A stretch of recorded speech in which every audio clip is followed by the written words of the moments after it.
गांव में एक मेहनती किसान रहता था। उसका नाम रमेश था। रमेश का परिवार बहुत ही खुशहाल था। उसके परिवार में उसकी पत्नी मीरा और उसका बेटा मुन्ना रहता था। रमेश का पड़ोसी श्यामलाल जो काफी लालची इंसान है, जो रमेश के बारे में काफी बुरा सोचता है, क्योंकि रमेश अपने खेत में दिन रात मेहनत करता था और उसके खेत में फसल भी लहरा रही थी। रमेश अपनी मेहनत पर गर्व महसूस करता था और रमेश हंसते हुए अपनी पत्नी मीरा से कहने लगा, मीरा, देखो हमारी फसल कितनी अच्छी हो रही है। इस बार हमारी मेहनत रंग लाएगी और हमें काफी अच्छा मुनाफा भी हो सकता है। हाँ जी, पर हमें और भी सावधानी रखनी होगी। मेहनत का फल तभी मिलेगा जब हम हमारी फसल पर ध्यान देंगे। फिर वहाँ पर मुन्ना दौड़ता हुआ आता है और वह अपने बाबा से कहता है, बाबा बाबा, मेरे खेत में मदद करूंगा। मैं बड़ा किसान बनूंगा और आपको ढेर सारे पैसे कमा कर दूंगा। जरूर बेटा, लेकिन पहले पढ़ाई करना जरूरी है। खेती करने के लिए भी सही गलत की समझदारी होना चाहिए। तभी वहाँ से श्यामलाल खेत के किनारे से गुजरता है। वह रमेश की फसल देखकर जलन महसूस करता है और श्यामलाल अपने आप से कहने लगा, अरे तौबा तौबा, रमेश की फसल तो बहुत अच्छी है। मुझे कुछ ऐसा करना होगा कि रमेश की फसल मेरे हाथ लग जाए और मैं रमेश की फसल को पूरा बर्बाद कर दूं। मुझे कुछ ऐसा सोचना होगा कि रमेश की फसल पूरी तरह बर्बाद हो जाए। फिर श्यामलाल अपने चालाकी में लग जाता है। वह रमेश की फसल के बारे में ही सोचता है। उसने एक ऐसी योजना बनाई कि वह रमेश की फसल को खराब कर देगा।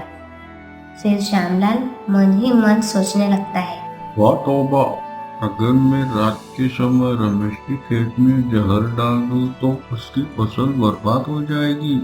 हाँ, मुझे ऐसा ही कुछ करना होगा और मेरी फसल महंगी बिकेगी और मुझे ज्यादा भी मुनाफा होगा, क्योंकि रमेश की फसल बर्बाद हो गई तो मुझे ही ज्यादा मुनाफा होगा ना। हाँ, रमेश की फसल पर जहर भी डाल देता हूँ, यही सही होगा। दूसरी तरफ रमेश ने खेत की रखवाली के लिए एक तरकीब सोच रहा था। ना, हमारी फसल बहुत अच्छी है, लेकिन हमें उसकी अच्छी तरह देखभाल करनी होगी। तुम और मैं आज रात तक खेत में पहरा देंगे। हमें अपनी फसल की सुरक्षा खुद करनी होगी। फसल की सुरक्षा करेंगे तभी फसल अच्छी होगी। तभी रात में दोनों खेत की तरफ जाने लगते हैं। रात के सन्नाटे में रमेश और मुन्ना दोनों खेत में पहरा दे रहे थे। तभी उन्होंने किसी की आहट सुनी। ना, चुप रहो, कोई हमारे खेत में घुसने की कोशिश कर रहा है। श्यामलाल खेत में घुसता है और जहर डालने की कोशिश करता है। तभी रमेश उसे पकड़ लेता है और उसे गुस्से से कहता है, श्यामलाल, तुम्हारी यह हरकत मुझे से चुप नहीं सकती। तुम्हारी मेरे खेत में घुसने की हिम्मत ही कैसे हुई? तुम मेरी मेहनत की फसल को बर्बाद करने आए हो। तुम्हारा यह इरादा गलत है। तुम इसमें कभी सफल नहीं होंगे और हमने सब देख लिया तुम क्या करने जा रहे थे। तौबा तौबा, रमेश, मैंने बहुत गलत किया, मुझे माफ कर दो। मुझे अपनी गलती का एहसास हो गया है। मैं ऐसी हरकत दोबारा कभी नहीं करूँगा। मैं अपनी गलती से शर्मिंदा हूँ।